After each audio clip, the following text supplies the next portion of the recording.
So they're putting money out there, and then they're getting these, court that are supportive. Um,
Sound the alarm!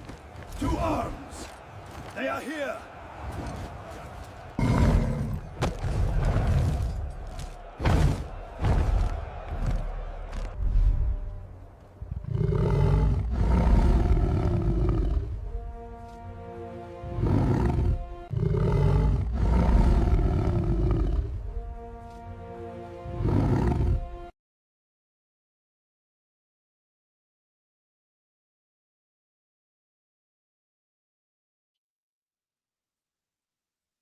Good evening, and welcome to the Watchmen's Report. I'm Cody Higley, and tonight we're joined by Jason Foreman and Robert Landon. And we've got a pretty interesting show in store for you folks. We're going to discuss flock cameras. So, this topic came up last night at Marion City Council during the Legislation and Codes Committee. And it's something that's been around in the city of Marion, these surveillance cameras, uh, since 2023. And now, with the city of Marion in fiscal crisis, the question is, are they going to be able to secure enough grant funding to continue them from this point forward. And as of now, they will be eliminated because there's a pretty significant annual cost. The city has to lease these surveillance cameras, and we're broke. So, Big Brother, if you're broke, brother, then tough luck, I guess. So, boys, glad to have you on here. How are you guys doing tonight?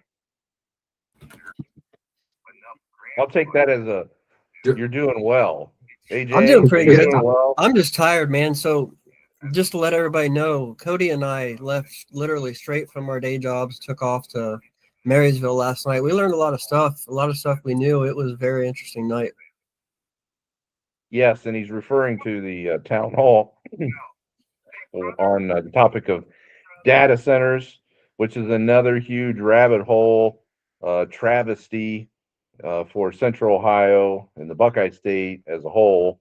And it was sponsored by a Republican candidate for the state representative of the 86th district, Wesleyan Davis. So we'll probably have Wesleyan on here at some point in the not too distant future to discuss that topic in particular. There's also a video recording of almost all the event from last night, that town hall on data centers that was held outside of Marysville, Ohio, in Union County. And be sure to check it out on Marion Watch page on Facebook, YouTube, Rumble, pretty much everywhere. It's out there in the ether, traveling around, going viral, of course, like everything that we do here at the Watchmen's Report. Robert, how are you, man? I'm doing pretty good, man. I'm excited to talk about the flock camera stuff because this is civil rights based, and you guys know me. I've been harping on the whole civil rights thing here locally, so I'm excited to talk about that. It really is. It's a very important topic because not necessarily what is going on today, but it sets a precedent. And there's legal precedents that are being established in this state and across the country that don't necessarily bode very well for the future. And Jay pulled up here, Big Brother is watching you. So for all of you 1984 fans out there, that's where that comes from. Mr. George Orwell, one of the OGs of the libertarian, even though he started out life as a commie. Did you guys know that Orwell Didn't know started that. out as a commie? He actually fought on the communist side in the Spanish Civil War in the 1930s. And then he kind of learned his lesson and became more of a capitalist libertarian later on in life. But that's the risk with these surveillance cameras, which we call them flock cameras, folks, because the company that patents them, that owns them, because they don't sell, I don't believe, the equipment or the software. They lease it. And they have expanded to thousands of police departments and different law enforcement agencies across the United States since they were I think they established the company. It's privately held. It's not publicly traded. I think they established it in 2017, and now they're just growing by leaps and bounds. And they recently secured a agreement, Jay, if you want to pull that article up, with everybody's favorite volunteer surveillance equipment, the Ring cameras. So you're going to have an agreement between Flock Safety and, let's say, your local police department. Let's say the Marion Police Department.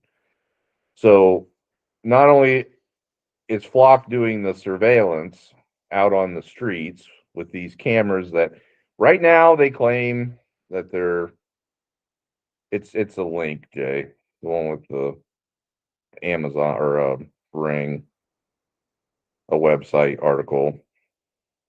Anyway, you have these agreements and they're scanning license plates. Now they can do more. They actually have equipment for facial recognition. Then they can cross-reference with FBI, NCIC, and databases and things like that. But allegedly, the ones that the city of Marion have just scan the license plate of every single vehicle that passes that camera. And with this agreement, though, with Ring, where you have these Ring doorbell cameras everywhere. They're everywhere, aren't they, Robert? Oh yeah. The whole is it Nancy Guthrie, I think, is the case that they're talking about nationally, and how the FBI was Yeah. able to get access to that. Some pretty serious stuff. Yeah. And so if you have the government that is entering into an agreement with a private company, so Flock Safety, to surveil without a warrant the population. If the police did this on their own, if the government took this action on its own, it would probably be unconstitutional. Right. But because it's being done by a private company and they're having to put requests in based on, let's say, well, we know that it was a silver car.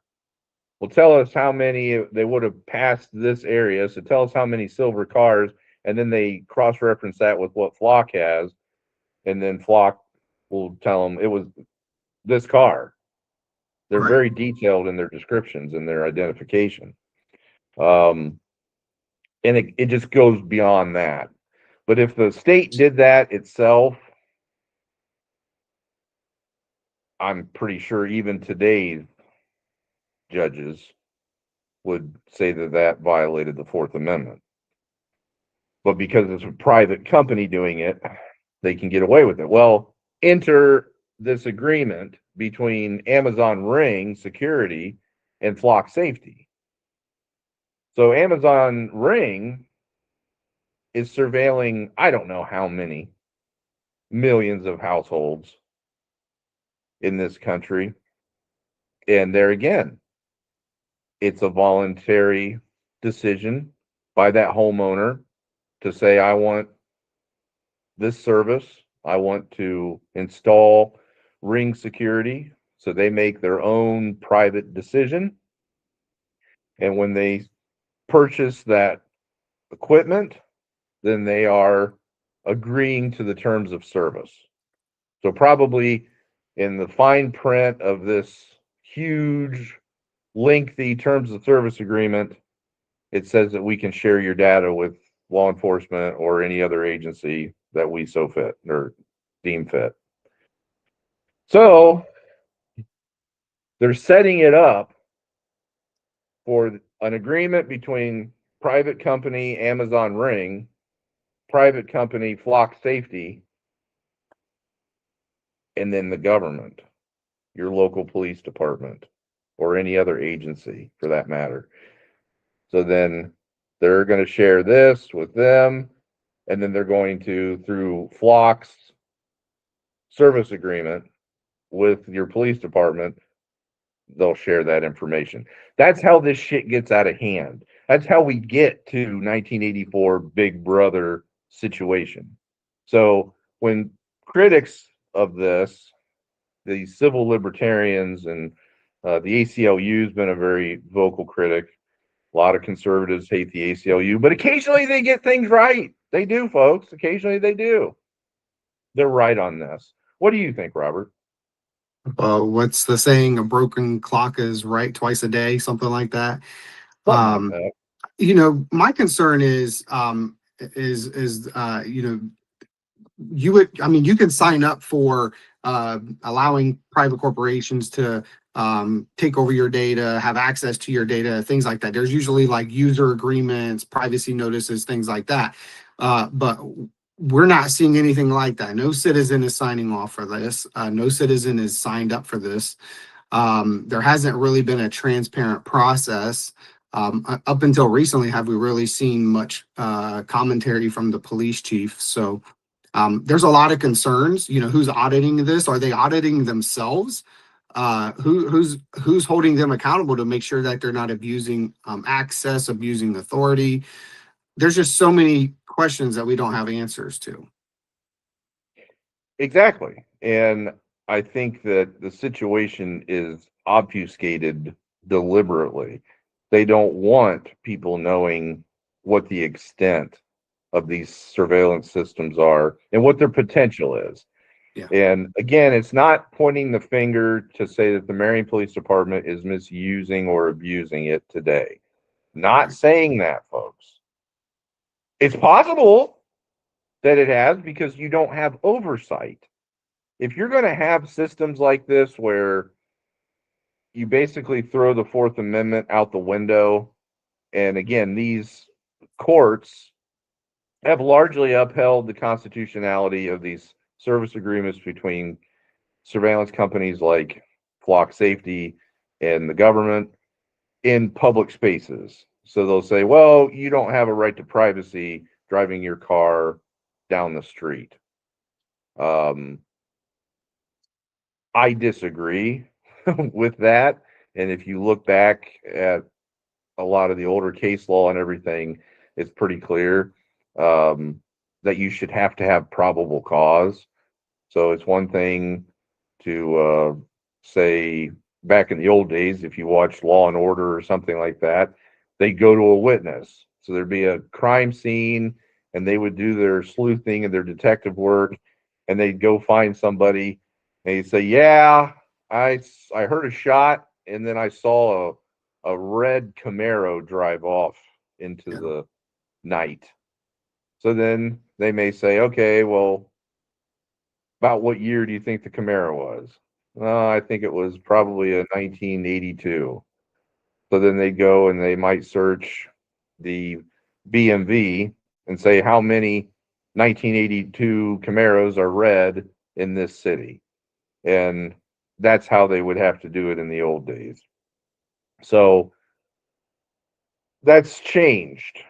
And as we'll pull up some of the commentary, we're not going to play the whole segment from the committee meetings of Marion City Council last night where this issue was brought up, but there's a couple segments, and one of them is Chief Jay McDonald, the police chief, and he talks about reactive and proactive options or uh, uses of these systems. But you definitely have to put it in the context of what is possible.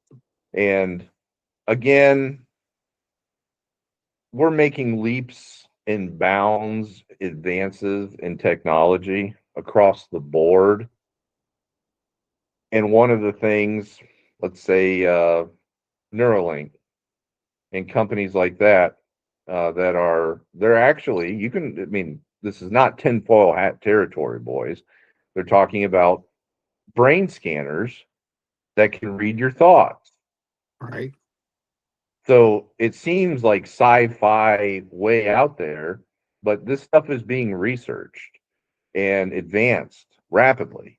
So using this argument, this legal argument that you don't have an expectation of privacy driving your car down the street, well, what if Flock in 10 years sets up, they have this technology of brain scanners?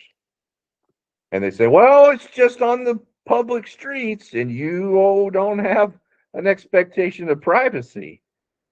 And we're only here to stop crime. That's the other thing. They want, because it does serve, there is some good. I mean, a blind squirrel gets a nut every once in a while, and they probably get multiple nuts, I imagine, when fighting crime with these, pissing all over the Fourth Amendment. Like, it's got its upside. But what if that comes into play at some point? So, would the city of Marion, would Jay McDonald be sitting there and saying, oh, yeah, we got grant money for these brain scanners, these traffic brain scanners, So let's install them, you know, and that's what we want to avoid. That's why, like you said, Robert, where's the oversight? Where's the auditing Yeah. of these systems? That's a great point. You actually mentioned something about the oversight a minute ago, and it brought to my mind about how we were talking about the IT committee having oversight with New World and other things.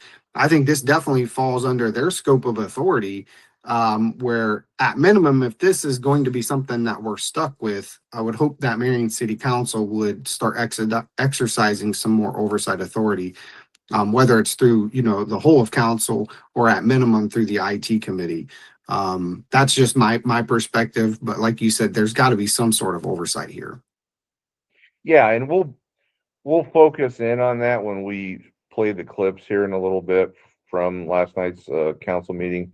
But spoiler alert, folks, the oversight is the Marion Police Department.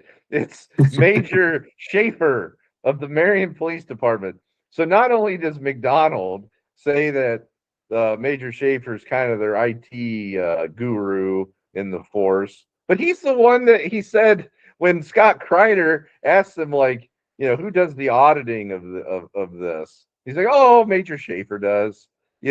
So if there was any wrongdoing by the Marion Police Department, your oversight, your auditing's coming internally from a subordinate member of the Marion Police Department. I mean, give me a break.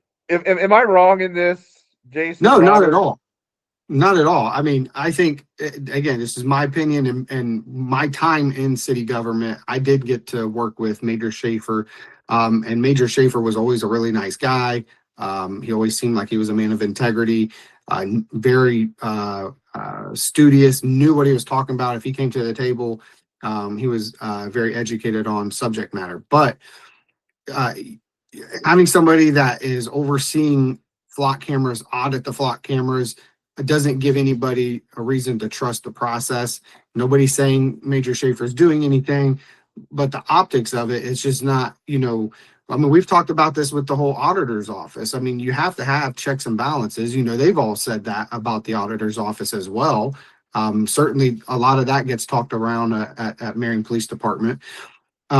So I just think this is one of those cases too where you got to have a checks and balances system, an oversight system. I think Jay could speak to more on the IT aspect than I can, but I don't know what all that would entail. What do you think, Jay? There's actually a lot of information out there about them being, I guess, lashed in reports of various kinds. I had one up. I dropped it to bring something else up, but I'll put that out there eventually here, probably the next day or so. But it goes over operating system issues. They flagged them, red flagged them for that. Outdated software updates, which basically renders the security software insufficient, if you will. All kinds of other IT issues, and this is across the board. It looks like we're still digging into that. It's a little bit more complicated, depending on where they're at. But one of my favorite subjects about this, it was something we've been reporting on for a long time, is the amount of cameras that can gain access to these systems here in Marion. And I pulled this off of I believe it was the Marion City Police Departments, or one of the, it's probably in the works cited if I scroll down real fast, but this is the list of agencies that should be able to access the Marion systems, and there are like 2,000 of them. Wait, so you're saying other city governments can access our flock cameras? Right. Wow. So we didn't go find this on some kind of, crazy tinfoil hat conspiracy theory website or something. This is coming directly from an official source, and you can pull it up too. I will find that in the works cited, but I'm just going to go like this because it's faster and crazier. Well, it's all through Flock Safety Company. Right. All And the these point is, all these departments are subscribers in with Flock. So yeah, it just logically it would make sense. that they would be sharing this within the network, right, Jay? I mean, yeah, it would be easy to do. My question is we've got all these things as far as FOIA go. We've talked about this extensively, inside the team and in articles.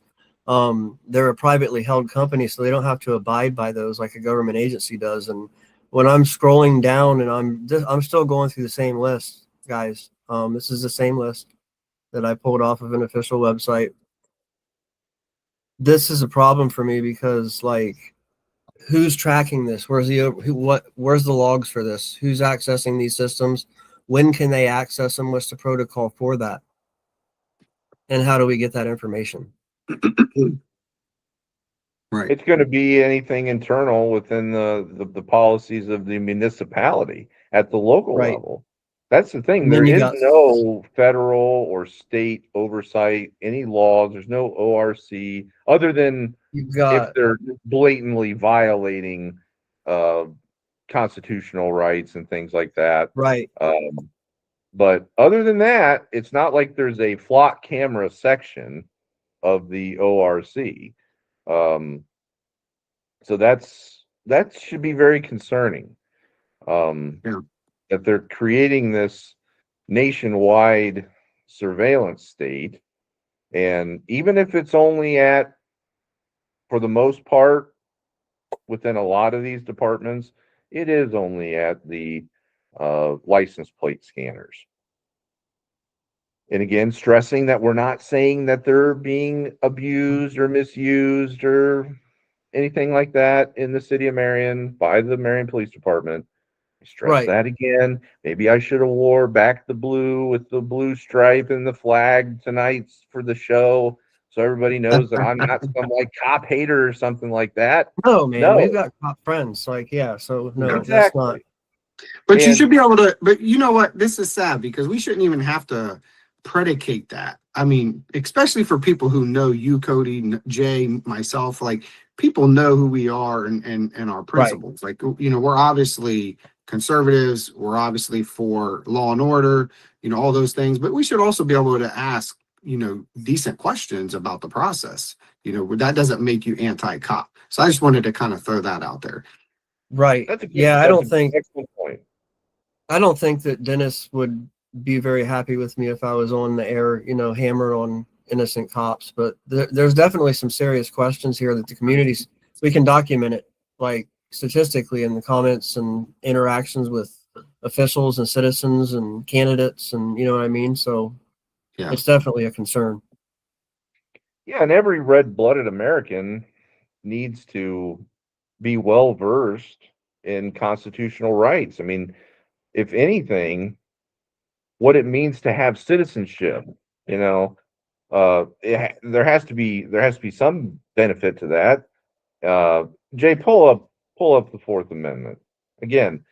This was the Bill of Rights to the U.S. Constitution, something that was critically important in the foundation of this great country of ours and enshrined before any other nation in the world, uh, a Bill of Rights to say that citizens of the United States of America, regardless of what state that they live in, have these rights. And number four, pretty high up on the list, is this one that's directly relevant to this topic. It's been eroded by the court system over the last couple decades in particular. Now I'm going to read this.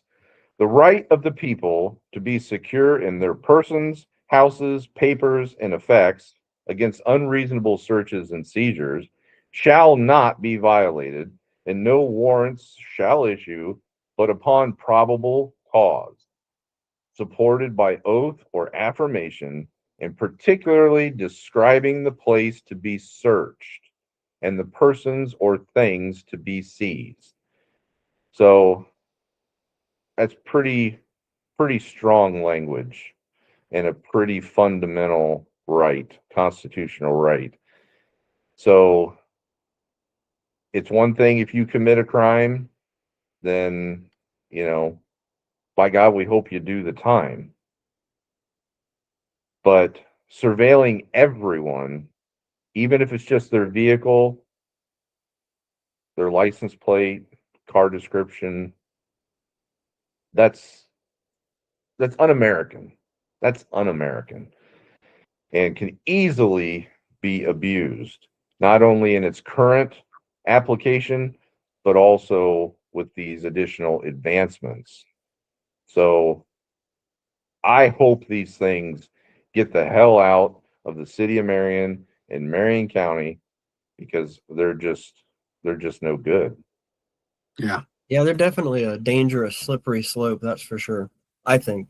Oh, especially when you Cool. couple it with all the system issues and whatnot. Yeah. You know what I think when I think of this, maybe, we got to put our tinfoil hats on, guys, to, really go back and live what we're called. So there's a movie called I think it's called Eagle Eye. You guys ever see that with Shia LaBeouf? I haven't seen it. No. No, I don't okay, think so. so all right, so it's a movie about like there's this like all intelligence, artificial intelligence command center has access to all these cameras and satellites all across the world and can just go and pinpoint people down. I mean, it's an excellent movie, and that's what I think about when we're talking about this because I know that's kind of like putting the cart before the horse. I know these are just flock cameras. They're talking about that they're only doing license plate readers, but like you said, we don't really know what they're capable of or what they could be doing. And so this is just us sounding the alarm bells as a good watchman would do and say, hey, we need to kind of step back here. We need to have some oversight, or not do this at all because there's a lot of risks and this thing can go south pretty quickly in the wrong hands. Yeah, very, very much so. And, I'm reminded, talk about the founding fathers and the importance of the Constitution and being a conservative in today's day and age. What's that famous Ben Franklin quote, boys? Do you know which one I'm talking about?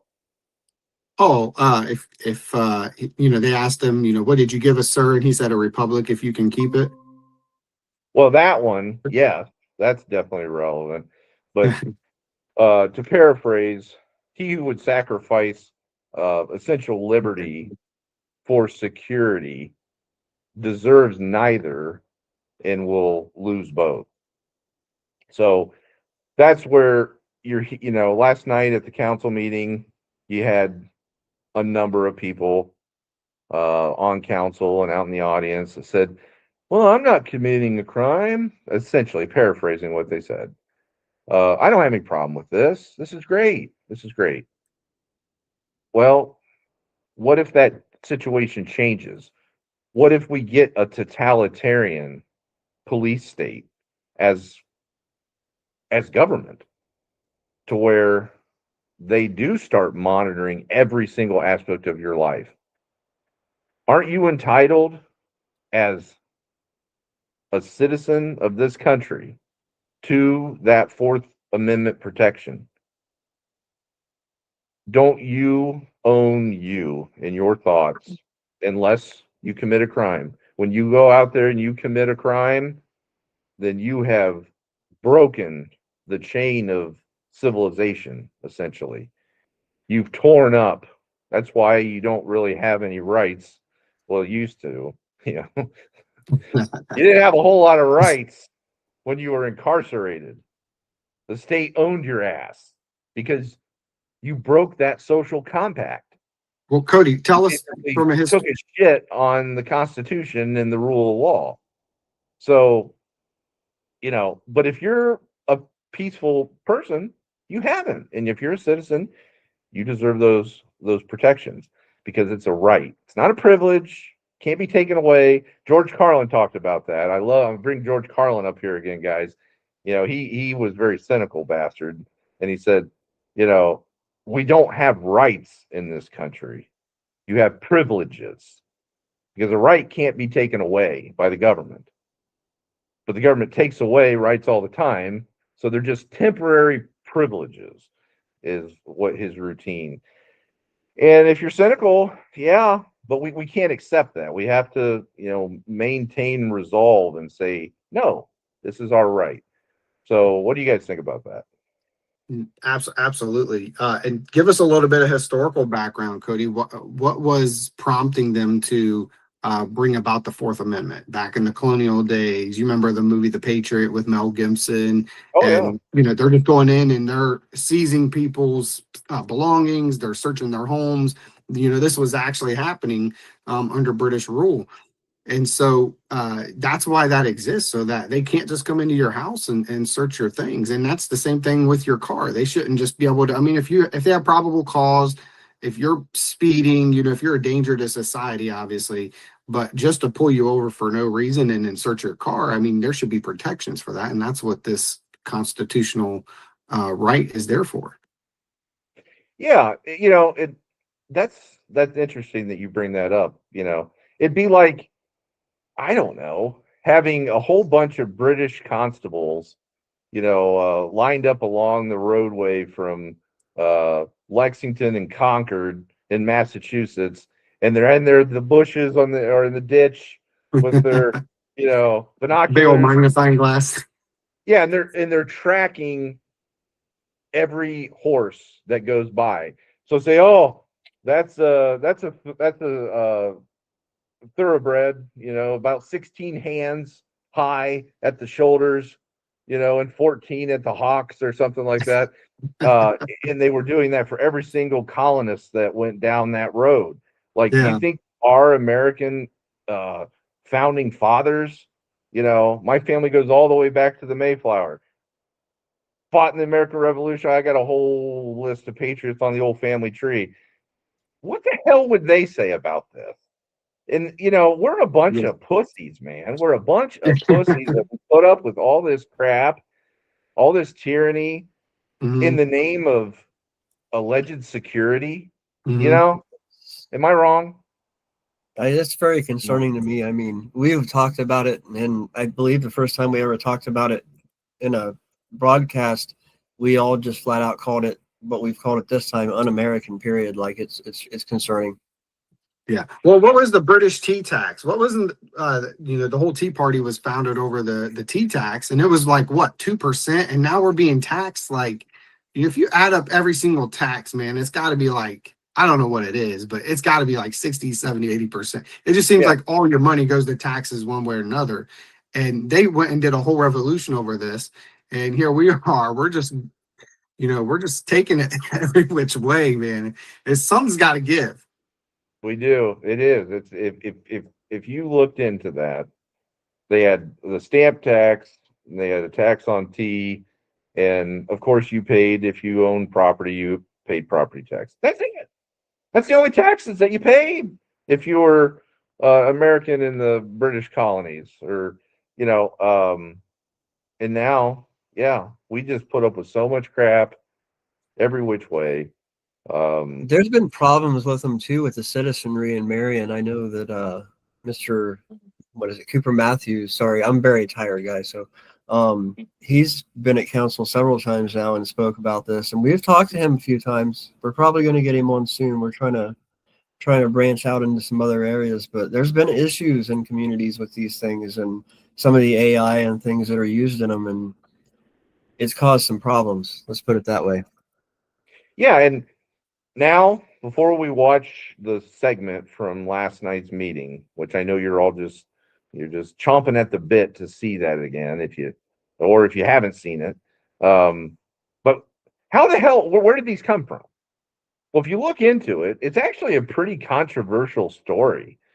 So back in February of 2023, okay, that's when, under the Scherzer administration, so former safety director, uh, uh, Carrier, service director Kathy Chapin, and the current law director, who's been in that position since Moses wore short pants, uh, Mark Russell, they signed off an approval to contract with the city of Marion with flock safety for the installation of these surveillance cameras on their own authority, folks.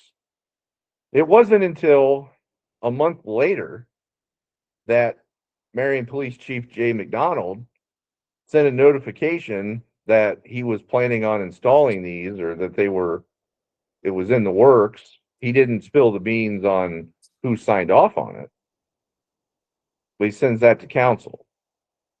Then, to his credit, got to give credit where credit's due, former Republican councilman representing the 3rd Ward, Jason Schauber, kind of protested the installation of the flock cameras. So I give Jason a lot of credit on that front. I mean, it didn't end up, he wasn't victorious in his campaign, but at least he presented some criticism of it. But so they didn't find out that Russell, Chafin, and Carrier authorized it in the city of Marion in February. They didn't find that out until, I think, June. That's how long it took. And in April of 23, Schauber he proposed an ordinance basically providing for oversight by council, strict requirements on the use of these flock surveillance cameras. And that ordinance continued to be debated because it was in committee in April.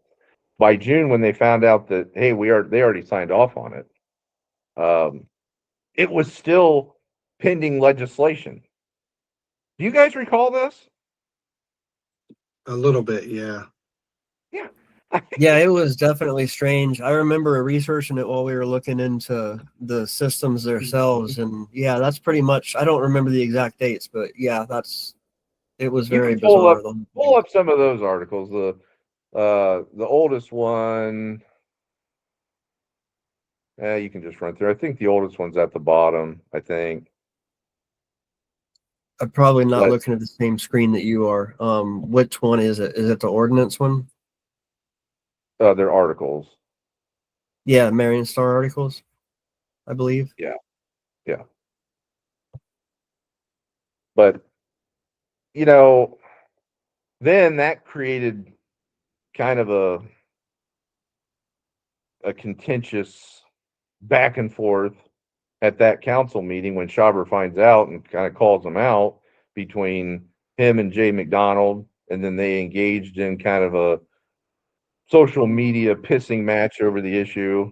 And then Marion County Sheriff Matt Bales kind of joined in defense of the installation of the cameras and of McDonald, and ended up saying that, well, he's sheriff, so sheriff has jurisdiction over the entire county. And then Schauber said, well, so we have no jurisdiction as the legislative body in the city of Marion, so we can't pass an ordinance saying that these can't be installed. And then there was no answer. So again, not trying to rehash, take sides or anything like that. I personally am pretty clear tonight that I think that they are a travesty. They may serve a useful purpose in some extent or way, shape, or form, but the overall risk of unfettered surveillance, or the potential unfettered surveillance state, is nowhere near offsetting what their benefit is. What do you guys think? Yeah, About I agree. the fight back in 23 between these guys? Yeah, that's what I was going to speak to is, I think it would have set up a legal battle, honestly, because, who would claim authority and jurisdiction. The sheriff has executive police powers throughout the whole county. But the Marion City Council has legislative authority and oversight over municipal matters. So I can't say I have the answer. I'm not an attorney. Municipalities are granted home rule authority. And I don't know necessarily if the sheriff would be able to override. If there, let's say there was a dispute and the city said no, and the sheriff said yes, I don't know if the sheriff can override that inside the city. What do you guys think about that? Am I off on that? I think that's why it wasn't answered. I think because Mark Russell, who was supposed to be representing and advising council, because he's one of the guys that improperly, in my opinion, signed off on it without council's awareness or consent. He chose to remain silent when Yeah. Chauber asked that question. Yeah. That's how I take it. Well, And I'm not surprised. Are you? I'm not either. I mean, honestly, I'm not. And I got to point out another very frustrating part of this whole story is if you go onto the City of Marion's new fangled website and you want to pull up the agenda or the summary of proceedings, the minutes from 2023 for committees or council, they're nowhere to be found. Why? Wait, so you're saying just that meeting, Cody, or like No, the whole year? for the whole year. And any of the prior years, they're gone. They're off the website. So get it back. I think it was there when they had their old website. And this stuff is critical. I shouldn't have to send a public records request to Matt Pollock to say, hey, give me the minutes and the agenda from April to July of 2023, for legislation and codes and Right. also general council meetings. Like, that's why we have this like newfangled website. It has that archive functionality. Mhm. Get the shit posted. Right? Yeah, absolutely. Now, Cody, do you know, is it because that they just didn't migrate it over to the new website, or was there I just assume not? so. I Okay. assume it wasn't migrated.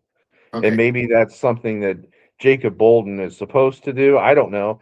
I mean, I don't have a whole lot of faith in him being able to change a light bulb, let alone migrate a whole year's worth of archives. Do you, Jay?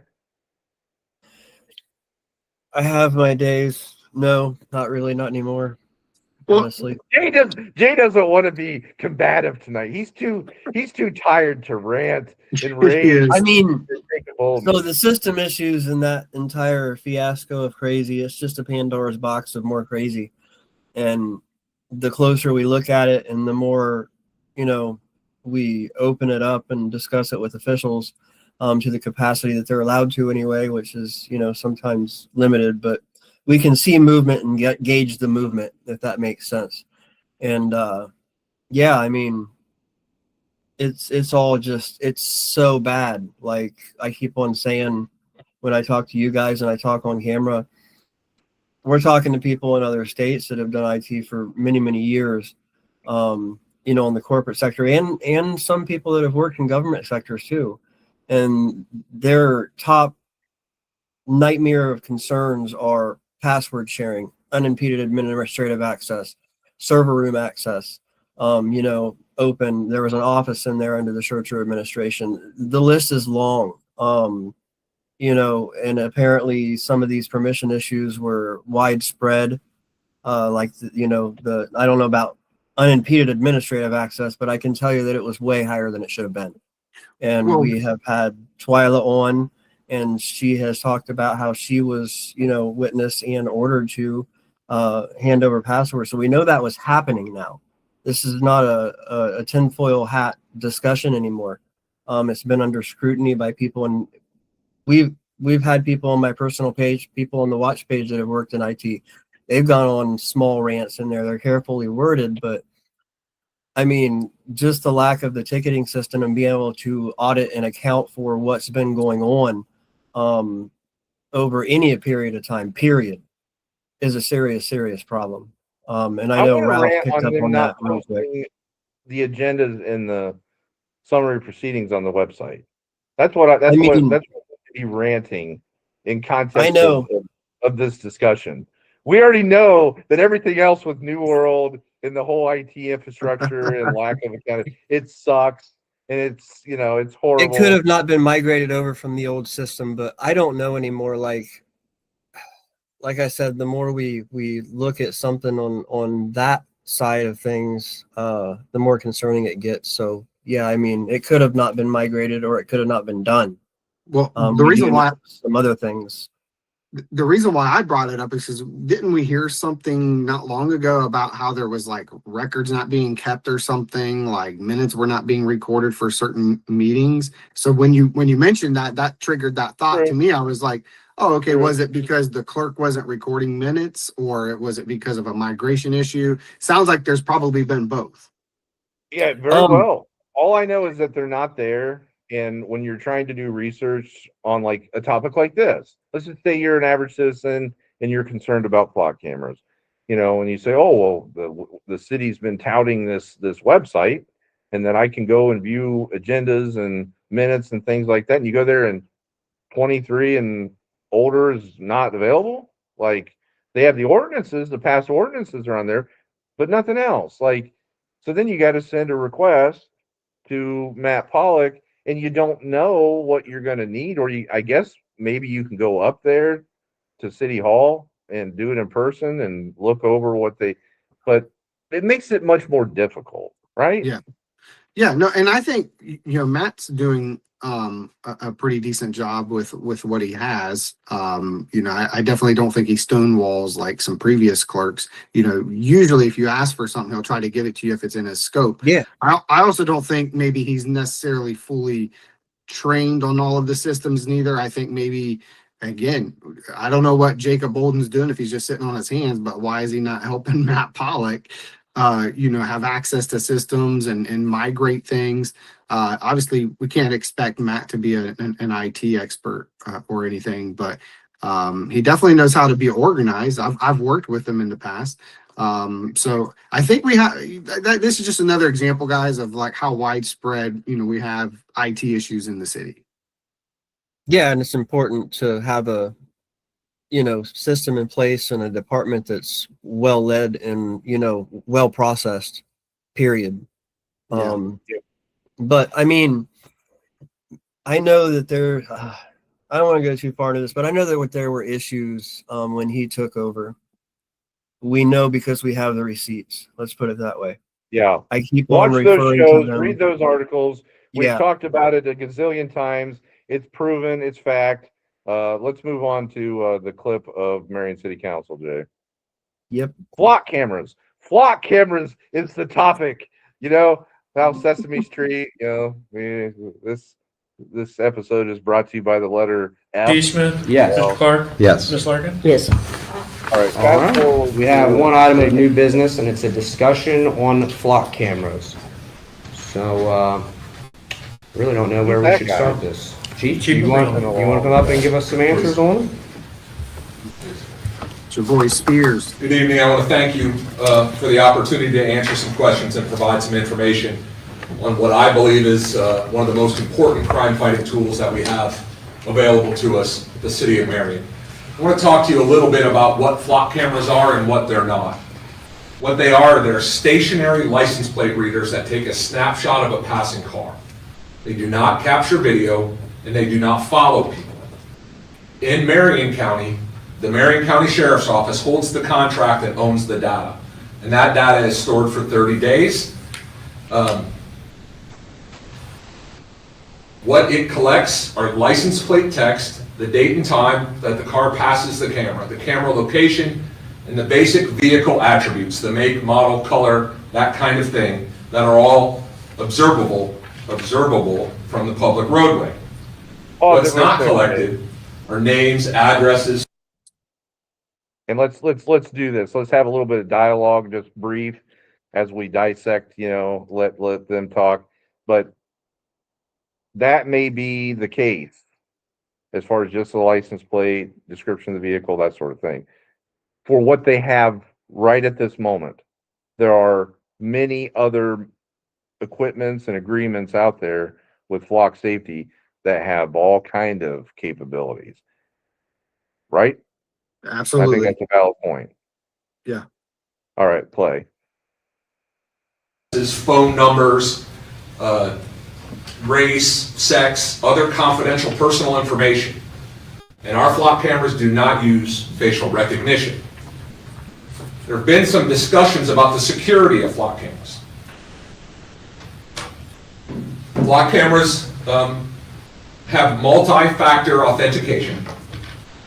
They have not been hacked. It has been reported that a online personality gained access to an older camera that was not connected to a flock system, but flock says that the information that is stored in the cloud has never been compromised, and the data that is put is encrypted as it moves from the system to the user.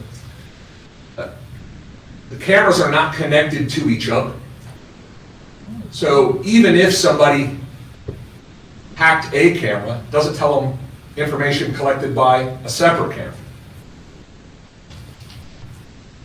How we use them. There are two different ways in which information is gathered from flock cameras. A reactive way and a proactive way.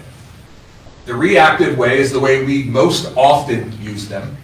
And what that is if we are doing an investigation and we want to look for information about a car that may have passed a camera, we have to put in a police report number or calls for service number to do a search for the kind of car we're looking for. That data is held for 30 days. All right, pause. The proactive. Wait, why for 30 days? Well, that's just what he's saying. I have also seen that flock is maintaining. Is that your understanding, Jay? Now, Marion may not be housing anything internally with flock or whatever after 30 days, but they're creating quite a profile from what I understand, right? I mean, it could be used like that. I'm gonna have to get deeper into that side of it, but if it was being abused, I suppose it could be used to store on the other side. I don't think Marion holds any physical data. I think it's all in their systems, but I could be mistaken. All through flock. But Right. again, this is what Jay's saying, or what Jay McDonald, not Jay Foreman, Jay McDonald saying that the reactive. So they investigate kind of the old school way, I guess you would say, in my example earlier with the 1982 Camaro or whatever. So you get a witness, some other piece of evidence, and you say, we're looking for this vehicle or a make, model, description that would have been in this vicinity of the city around this time. And then Flock looks at all the different cameras and says, here you go, here's the options. And then they continue their investigation into maybe connections with all the owners of 1982 red Camaros. And that's how they do it. So that's one application. Now let's hear about the other. Proactive way in which we use the data is information can be gleaned from NCIC, which is a national computerized data set that collects information about people with warrants, about missing persons, about stolen cars. If one of those data sets passes a camera, it can alert users. All right, so he's talking about NCIC. So that is the National Crime Information Center. So that's actually affiliated with the United States Department of Justice and the FBI. So, that application, as far as a proactive use of flock data, even though he's trying to really just tout the benefits of it. That's where it gets a little hairy. You guys see the difference? I mean, Yeah. you're going to run things through an FBI database. You don't have probable cause. You don't have anything. You don't have a warrant. You're not going to a judge and getting a warrant and saying, hey, can we run this flock surveillance system that we subscribe to? This flock surveillance system that we subscribe to. They're doing it through their private agreement with Flock, and they're running it through an FBI database from NCIC. All right, go ahead and play, Jay. Is permanent. So if there is a complaint that Donald is looking for an old girlfriend on Flock cameras, we can tell what I searched, when I searched it, what I was looking for. Pause. So, me, the chief of police, can go to my subordinate, Major Schaefer, and say, hey, audit this and expose me for searching my old girlfriend improperly. And nobody else will know. Nobody else will know. No committees, nothing from council, no oversight whatsoever, except internally. Right. Internally. Okay. You know, and before you play, Even though the physical photos are only. you know what would have helped here is if like he maybe had like screenshots, videos, like something that he His would have old put up on the girlfriend? TV. No. But like you know, he could have had something there to like, you know, try to justify what he was saying. Like, this is what it looks like, you know, like show real world evidence of what you're talking about. But so far, all we have is take my word for it. Yeah, right. Exactly. There for 30 days. That search audit trail is permanent.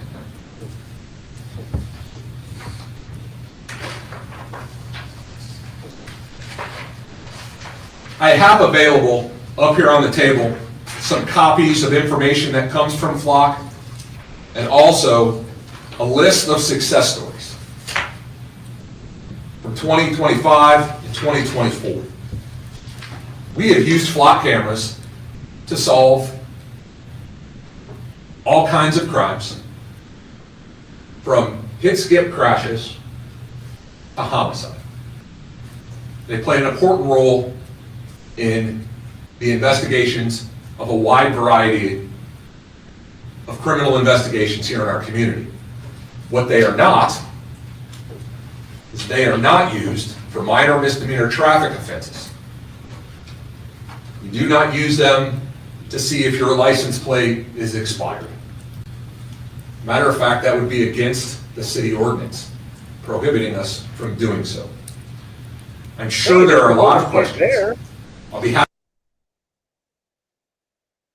Yeah, you know, it would be against the city ordinance if we used it in that way.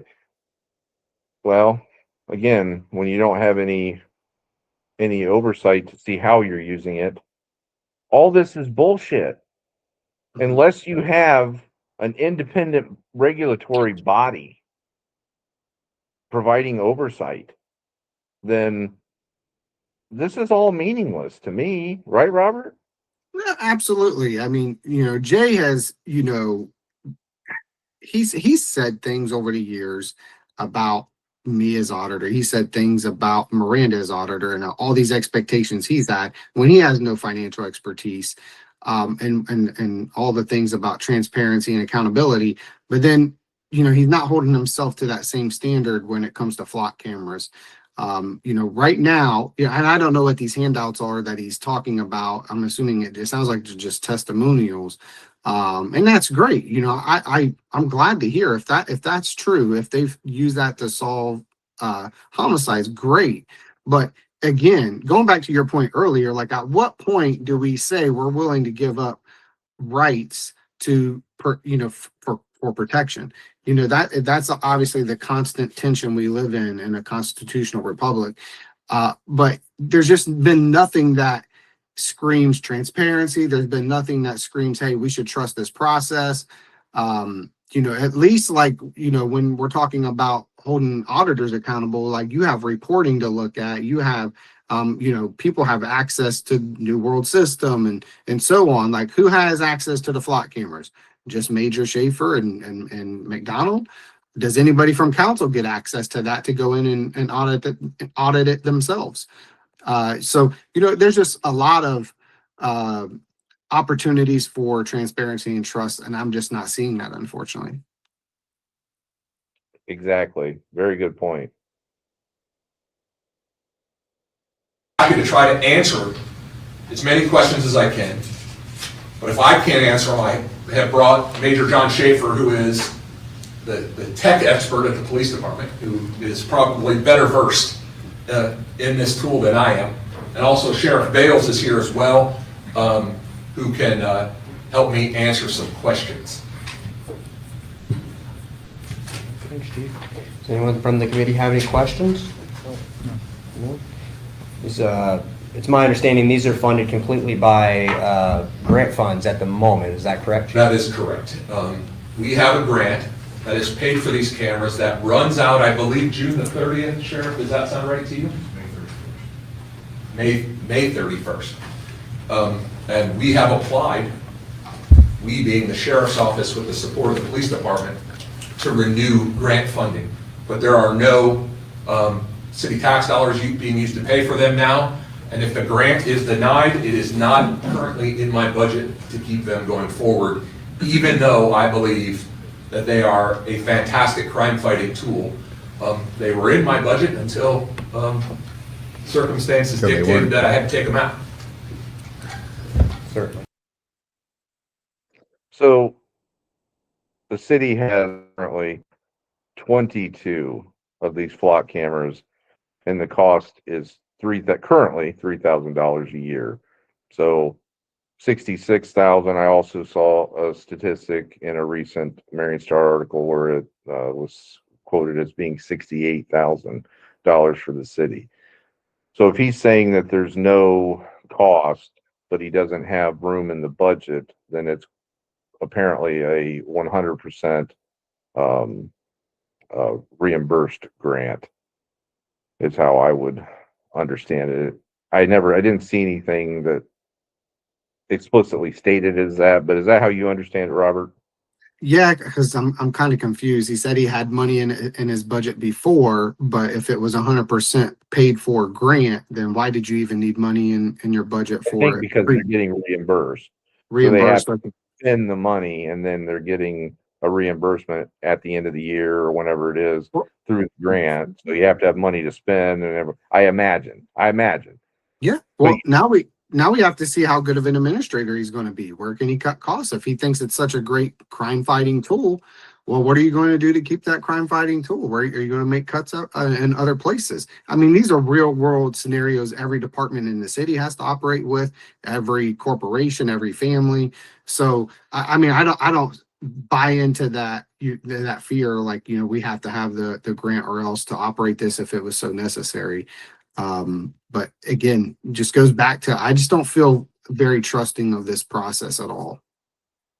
Well, I think their quartermaster budget for every year is like $100,000. So you got a police force of like 68 roughly, I think, give or take. I don't know what it is at this exact moment, but they're spending something like $100,000. It may have been reduced a little bit, maybe a little per quartermaster. I'm in the wrong business. Yeah, if you weren't in the military, you know, you may not know what the hell's quartermaster. Clothing, new thread for the police department. Every year they're spending that amount of money. I mean, that could be a place, like, I'm sure you can get a little bit more usage out of your shirts and trousers, you know, rather than spending that kind of money every year. And it's part of the union contract with the city. So to your point though, if this is such a, and not that I'm in favor, I want to see it go for all the reasons that we've discussed tonight. Mhm. But you know, oh, it's one of the most useful tools. But man, I need a new wardrobe every year, Yeah. right? Yep. I mean, but we love you. We love you. Back to blue. It's under here somewhere. Flag with blue stripe. Love it. Love it. All right, Jay, go ahead. Please, Mr. Rollins. Yeah, just curious, are they still in the sheriff's budget? No? Thank you. So the sheriff's department is also hoping that grant funding will pull through. Yes. Okay. How many of those cameras are in the county? Do you know? There's 34 total. Okay. Countywide. And 22 of them are in the city, Okay. so 12 of them would be outside the city. Okay. Does anybody else from the audience have any questions? Yeah, we're gonna just stay in your seat. If you want to stand up, that's fine. Kind of Jesse, Marion, I'm going after you. My All right, question is. Jay, fast forward here, buddy, to let's go to 107:23.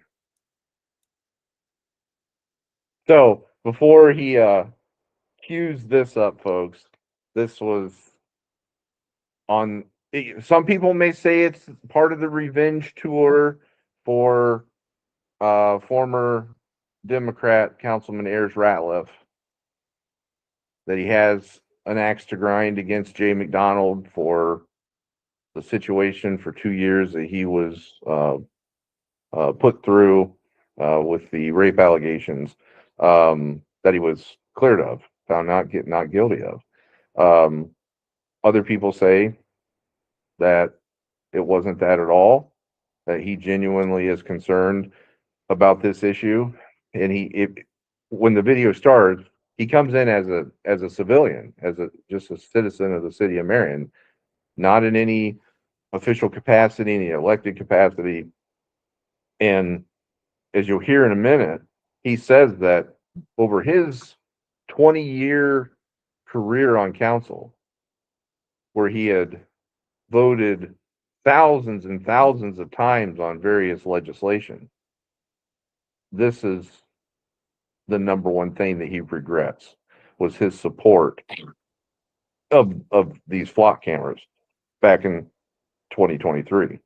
Then again, it was already a foregone conclusion because, you know, of what the Schertzer regime did with the installation. But it gets a little spicy, here between Ratliff and McDonald.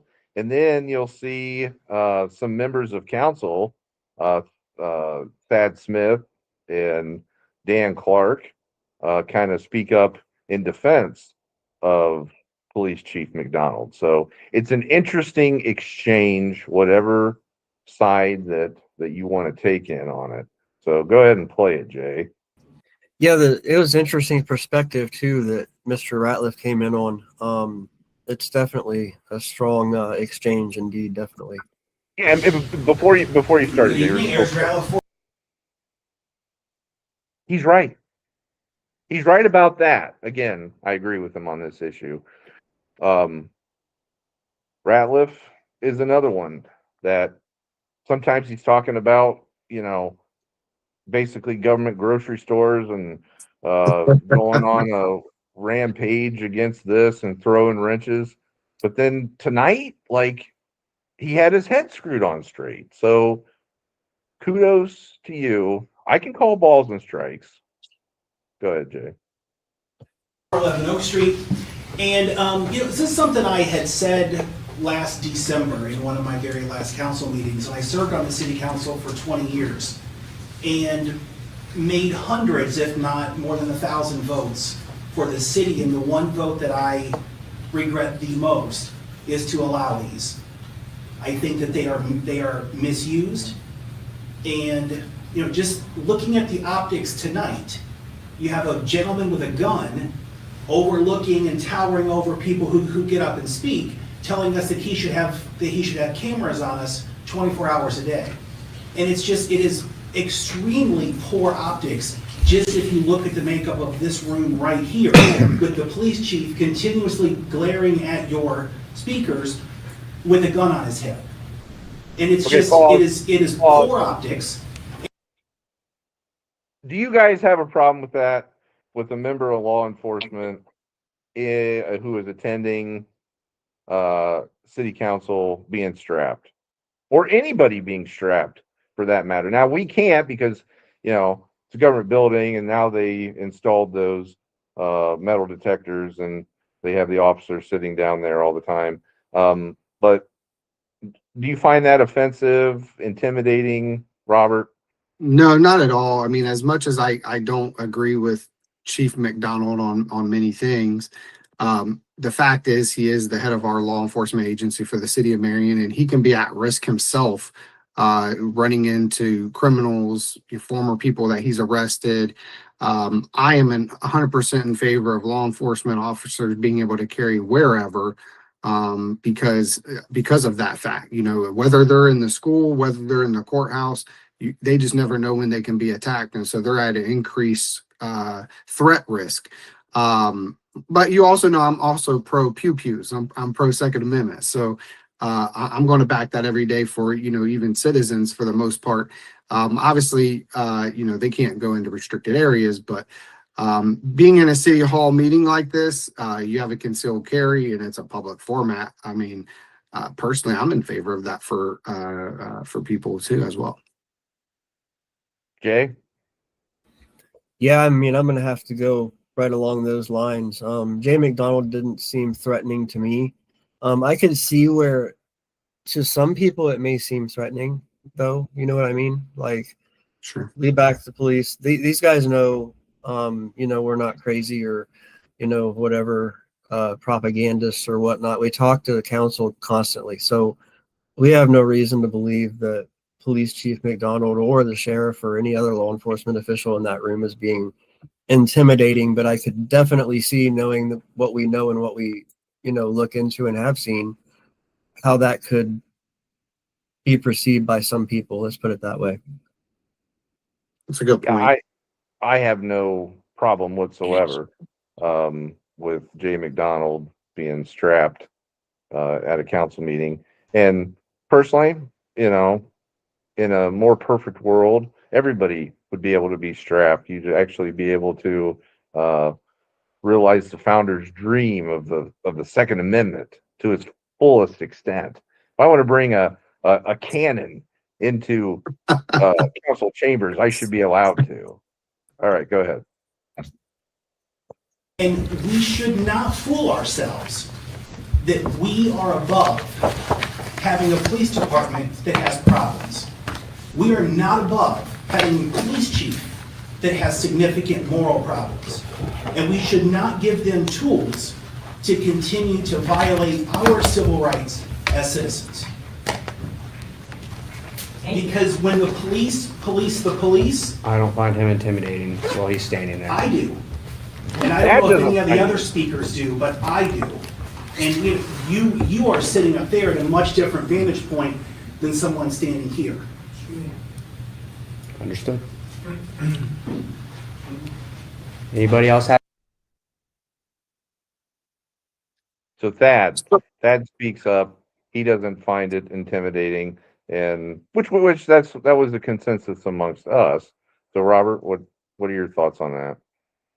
I mean, I think for me personally, okay, this is my personal opinion. I think this is where Ayers Ratliff's own bias and the things that he's gone through is bleeding through here. And when he starts claiming that Chief McDonald has a moral authority and a moral failure in this situation, all because he's carrying a gun. I mean, the guy's, technically he's on duty. I mean, he's the chief of police and he's at a council meeting. Usually he's they call him like the sergeant at arms for the council meetings. So I don't agree with Ayers there, but I certainly understand from his standpoint, he feels violated in the legal process. I understand that hurt and that anger there. But at the same time, we've talked about this before. I want to get into the weeds with it about, they had a duty to investigate a reported crime. So it's just a sticky situation. But I think really what you just see there is a man that's hurt and it's bleeding through. Yeah, I don't know how you can disconnect the two. Now, maybe it was something. Was that evidence presented? Like, did they utilize Flock in his rape allegation case, or abduction? He was charged with abduction as well. Was that surveillance technology utilized against him? And maybe because he's saying, like, he just said that he thinks that McDonald is immoral. Yeah. So having an immoral person as chief of police, who is the only entity that has any oversight, it's all internal oversight of this surveillance network. Well, and it's That's really a bad thing. It's really risky, and it's being abused. So does he have direct knowledge of his case of it being abused? Or maybe, his cousin Rocky Ratliff or JC Ratliff, maybe they have more insider knowledge on how it's being abused or utilized. What do you think? Yeah, I mean, we really don't know to answer It's the Flock speculation. question. Yeah, it is a lot of speculation. But at the beginning, he was talking about how he used to be for this at one point, and that he wish he could take that back. And you know what? I mean, I've served on council too. There's probably something off the top of my head. I can't think of anything right now, but there's probably something that everybody wishes they could take back. But it does beg the question, why now? And is it because you're using this as a political tool for yourself in your own defense? Because now he's going to try to sue the city. So this could be something that could be used by Grogan in his defense, in court, because he's suing them. I guess isn't he suing, and then he's suing the city or the chief of police at least. So they could use this and say he's suing everybody, man. Yeah. Oh yeah, yeah. The He is. laundry list of city employees and officials. Yeah. So it begs the question. But again, I mean, this is a man that has been hurt. It's bleeding through, and I think that's what he's just expressing frustration with the process, right, wrong, or indifferent. And that's just my take on it. Yeah, that's a fair guess of what the motivations are. I think it's Lonnie Daniels next, but see who's next up. Anything to say? I would like to address that. I think, first of all, as a elected city councilman, I have 150% faith in Chief McDonald and Sheriff Bales in the performance of their duties. They have given no reason for people to think that they're trying to intimidate or pressure. I find both gentlemen very pleasant to be around. So sorry, Mr. Ratliff, I realize that you have just gone through some major trauma with law enforcement in your life, but you cannot project that on the rest of the city. That was an isolated issue. So I think we should congratulate our law enforcement in this county and let them do their job. That's all. I didn't even know he said this. I really didn't even know he basically kind of said what I just said, and I haven't heard this clip yet. So it sounds like we're on the same page with Councilman Clark there. Yeah, and folks, just once again, I probably should have introduced the members of the Legislation and Codes Committee, which is what you're watching. The chair on the left of the table on your screen is Thad Smith, a Republican. Thad's more or less kind of a libertarian. He's not a conservative fellow. I would probably say that he's more of a libertarian type, middle of the road politically. But he's from the Fifth Ward. You've got brand new city councilman Dan Clark to the right of him, and he's at large. Then you've got our buddy, friend of the Watchmen's Report, Pam Larkin, a good conservative out of Marion, representing Marion's second ward. And then on the right is the clerk of council. That's Matt Pollock. So it's his job to take the notes and take the minutes. And hopefully eventually they'll get posted onto the website. So, see who we have after Dan Clark. Does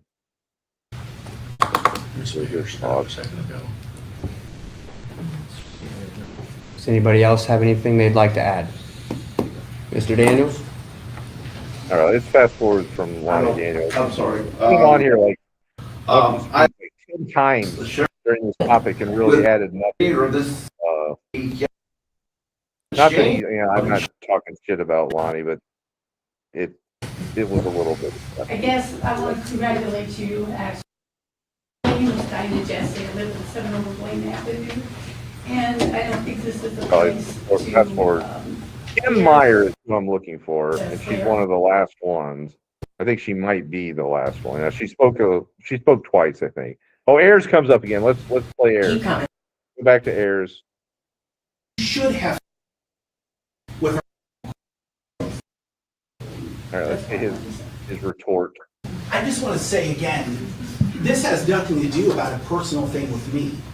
I am handling my issue with them in federal court. I'm saying I have seen a lot of issues sitting up here that I had the time to see that maybe you haven't. I've had multiple conversations with our law director throughout the years. And mark my words, our police department has significant problems. You will learn it. Whoa. And I understand that you don't know them now.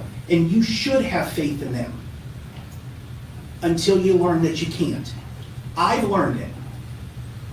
And you will too. You're all going to be accused falsely of rape.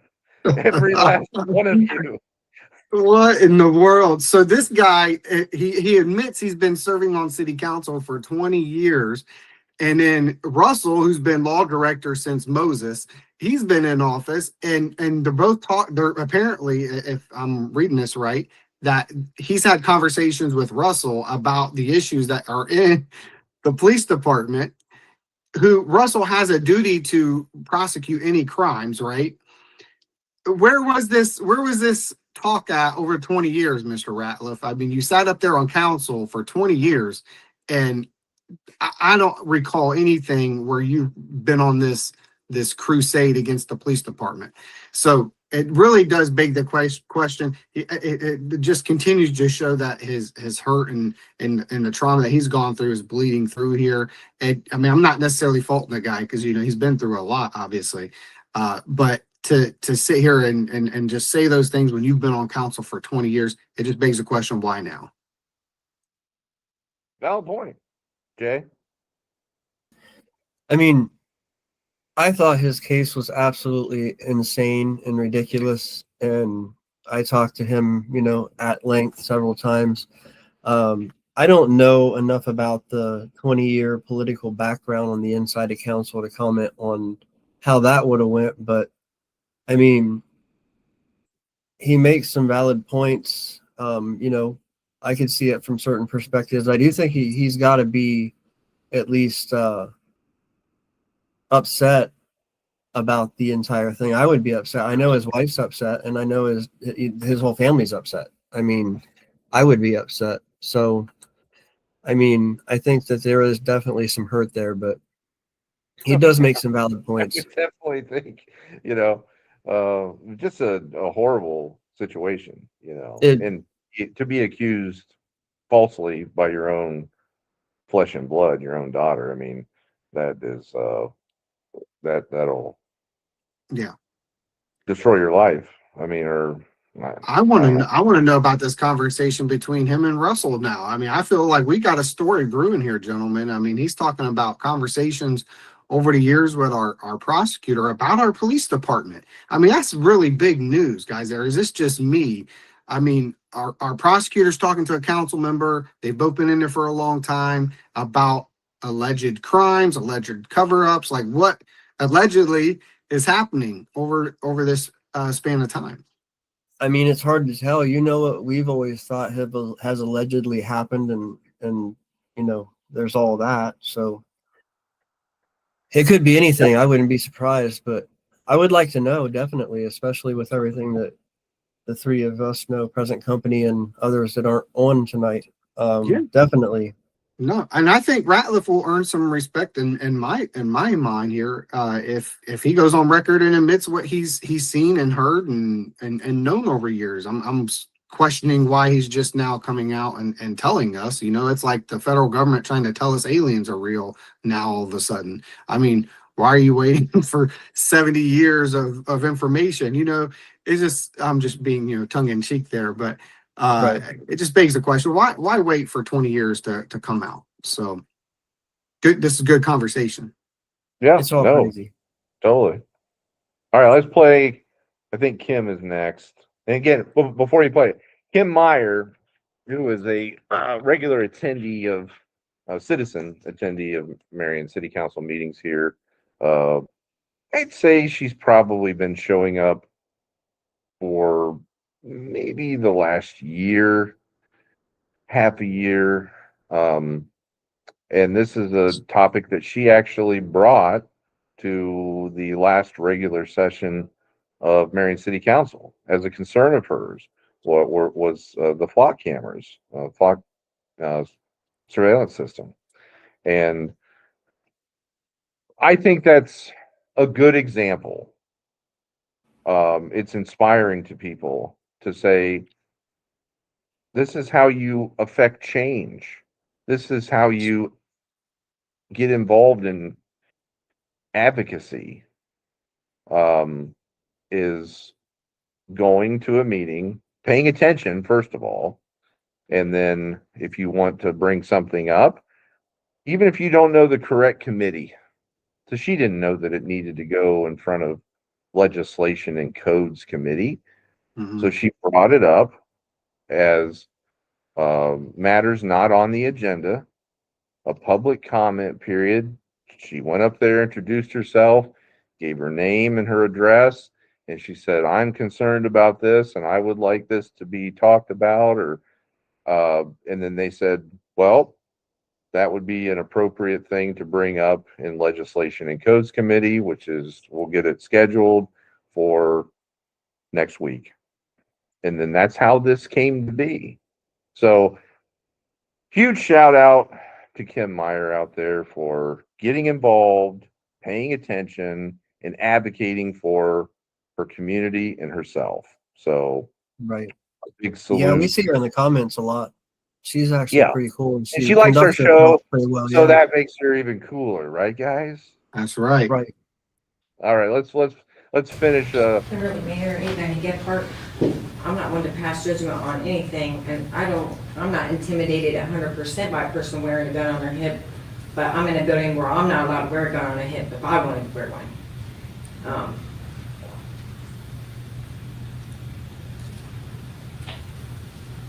Just because he has a comment on something doesn't mean he's thinking that way. I don't know what she was thinking on that. Like, people are allowed to have their own comments, doesn't mean they're being undoing a vendetta. And it has to do with attacking the rights. They keep coming with the cameras. They keep coming, they keep coming, they keep coming. Pretty soon, it's gonna be even more and more and more. Anything else to do with flock cameras? We're adjourned, 7:44. Dad couldn't get out there quick enough, guys. He's like, oh, my head's sweating from this ball cap that I'm wearing to the council meeting. I'm sorry, but we have to start dressing the part a little bit, Marion City Council. Yes. These hooded sweatshirts and these ball caps, or whatever, the slouch caps, whatever the hell those are called. dress a little bit above. Am I right, Robert? I mean, I'm not Absolutely. saying tuxedos and tails, but a little bit. Come on. Yeah. Yeah, when I was on council, it was always a pair of slacks and a button up or a polo or something, business casual. So yeah, I mean, yeah, this isn't, a marine ball you're coming to with, some spit shine shoes. But my goodness, like, Jason Schaber would always talk about how he was the urban farmer or whatever, and he would come in, smelling like a cow and straight from the farm. And, I guess I get it if, from time to time, if you just, you were working late and you couldn't get there on time, but I mean, every time. And that said he was dressed pretty nice, question mark. So were you referring to that, or you just talk about the whole group? Looks like he's asking. I'm saying council. I'm saying people need to just take it a little bit higher on that old notch, Is that Thad in the hat? Thad's in the ball cap, yes. Thad, Thad. if you're watching this, you can do better, man. You can do He's better. in the comments. Actually. That's fine. Okay, Comment he's away. saying good committee. Take your damn ball cap off and dress in a button-down shirt like Robert Landon used to. We can inspire people. Kim likes well-dressed men, and if she's going to come here to these meetings, you gotta look a little bit the part. Yeah. So No, it's just my opinion. I'm editorializing. Go in there. I don't give a shit. Go in there wearing a wife beater and a pair of shorts and some Crocs. Let's just go there. And the women, council women, you can wear some big sweatpants that say "juicy" on the ass. Let's just go there. Robert, hey, this isn't Walmart. This isn't that's Walmart. Marion City Council in 5 years if we keep going down this path, buddy. Hey, I'm going to be disappointed, Mr. Smith, if you don't show up next council meeting in a full tuxedo. Okay, just putting it out there. You need to be in full tuxedo next time. It's got to be orange. You'll have to wear orange with the top hat, and you got to get somebody else to wear blue. Maybe you can get Rollins to wear the blue one and the blue top hat, and then make sure you have the canes. And as you walk in, you can be strolling them, and you can start, having a cane fight like they do in Dumb and Dumber. That's a classic show. That'd be hilarious. That'd be hilarious. That would be. All right. Any final comments here, boys, on flock cameras, on the battle between Ratliff and McDonald, or anything else that we've discussed tonight? No, I think I know we wanted to kind of touch base on some stuff that we have heard about, a couple things. Councilman Ron Prater, we had heard from insiders that he had resigned. So we're sad to see Ron go, but we do wish him all the best with his surgeries and everything coming up. And then congratulations to former council member Twyla Lang, who is recently appointed by Marion County Republican Party to be the next Marion City Treasurer. So those are all things that we're hearing. So we're excited for her. It's going to be interesting, guys. Who's going to be the next 4th Ward council person and 6th Ward council person? I guess we're just playing musical chairs at this point. I have an idea on the 6th Ward, if I had to guess, just because of the November election.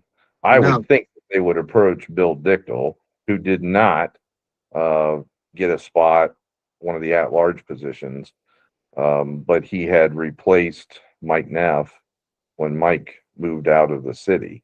So my thought would be they would approach Bill Dichtel if he's still ready, willing, and able to do it. Doesn't that make logical sense? You know what? And I like Bill. I think Bill's a nice guy. But where's Rick Cuddle at when you need him? Let's bring that guy out of retirement and bring him back in. Yeah, I mean, there's other people certainly that, especially out of the 6th Ward, were replacing Mr. Prater. Now the 4th Ward, I don't know. That's a pretty Democrat heavy if you look at the register. Not that registered Democrats, just with how Ohio does it, but it's not a bastion of conservatism or republicanism, guys. So hopefully they have somebody good to fill the spot of Councilwoman Twyla Lang, and importantly, not only her regular seat on council, but she is the chairman of the Finance Committee, the hugely important Finance Committee during this fiscal caution, fiscal distress. Mhm. So, what's going to happen with the Finance Committee, Robert? What, let me first say, I do think she is a really solid candidate for treasurer, just because we know the amount of work that she put in as finance chair. I mean, she was basically being like a treasurer. I mean, let's all be honest there. So, I mean, she put in the work. She was in the trenches. I'm sure she'll still be in the trenches. I hope she receives all the necessary support and teamwork and collaboration. But to be finance chair, that's going to be a tough one. I mean, obviously, I'm a big fan of Ralph. I think we all like Ralph because, I mean, one, this guy is disciplined. I mean, it's like he's still in the military. He doesn't miss a beat. He's Marion's Chuck Norris. He really is. He really is. So I would be a fan of seeing him. I mean, I really haven't seen enough from some of the newer council people yet to know. We don't have them on here to really tell us their perspectives either. So we need to get more people on so they can tell us. But ultimately, council makes that decision at the end of the day. Be interesting, won't it, Jay? So, yeah, I mean, we had all this stuff right before as we were getting ready to come on. As we were coming up into the broadcast, we also got word that apparently Matt is submitting his resignation to the Board of Elections, and Pollock? accepted. Yeah, I think so. Are being accepted for both seats, 4th and 6th ward. So that would be. Does he live in the 4th ward? Yeah. Oh, well, there you go. Scratch that. I guess Pollock's going to take Twyla's spot on council. So That's congratulations if that happens, if that's factual. Congratulations to Matt on rejoining. Then now, who the hell is going to be the new clerk of council? So musical chairs. I've never had any problems with that. He's always been snappy. I send him an email, he sends an email right back. I mean, that's good. That's good. So, stay tuned. I think that we kind of broke that information, that news tonight. I don't think it's been out on the wire yet. So you heard it here first on the Watchmen's report. There's Jaden. Oh, I guess he'll be taking Twyla and Ron's resignation letters to the Board of Elections. He is not resigning. Sorry. It was typed up and it wasn't in order. My apologies. I'll send you the screenshots. False news. That's the first time that has ever happened on the Watchmen's report. Unless we're covering a story done by Scott Spears, then it's always false news because that's the only thing that man engages in. So, but yeah, the other totally good sources on that material. So tomorrow night, boys and audience, boys and girls out there in the listening world, we are going to have a very special guest follow up to our kick-ass interview with the grassroots conservative Republican candidate for governor, Casey Putsch. It's his running mate for lieutenant governor under the Putsch Georgeton ticket, Tim Georgeton. So be sure to tune in tomorrow night on the Watchmen's Report here at 7:30 for that interview with Kim Georgeton. Now, she is sharp as a tack. She's a very intelligent woman. Not too bad to look at either. Not that you want to tell anybody that nowadays. They might slap you in the face, but it should be a good show. We'll learn more about that campaign, about their platform, and who knows what's going to happen in the Republican primary. It's the Putsch Georgeton campaign has a lot of momentum if you look at the comments on social media, especially if you're on Republican leaning pages. There's a lot of people that support that ticket over Ramaswamy. So be sure to tune in tomorrow night for that interview with Kim Georgeton. And then we should be having some other really good local interviews the following week. So from some new people, some new political candidates at the local level. So stay tuned to our Facebook page where we will always post those show promos few days, a week in advance, letting you know who we're going to have on the show. So, all right, well, it's that time.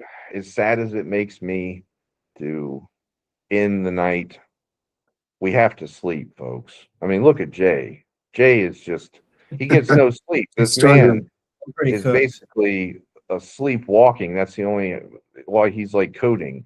You know, that's the only way that he gets any rest whatsoever. And then Robert's not too far behind him. You know, this cat, he's telling me, oh, I had to pull a 14-hour, work day or whatever. Like, these guys, I don't know. They just work their tails off.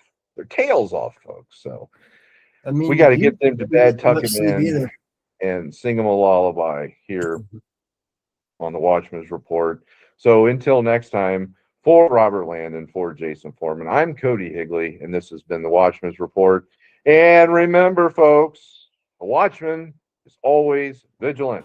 Have a good night.